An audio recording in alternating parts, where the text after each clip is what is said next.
Spoštovani, slovenski film Razredni sovražnik v režiji Roka Bička se poteguje za nagrado Lux, ki jo vsako leto podeljuje Evropski parlament. Prejšnji teden sem tudi sama z velikim zadovoljstvom glasovala za Razrednega sovražnika, ki je na festivalu slovenskega filma prejel kar 5 vesen ter na 28. Beneškem tednu kritike prejel nagrado Združenja evropskih in sredozemskih filmskih kritikov. Vzporedno ima tudi širše evropsko občinstvo možnost glasovanja za najboljši film.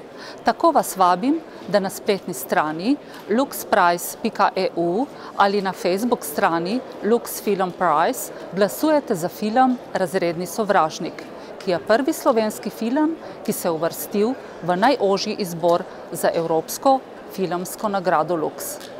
Hvala za vaš glas.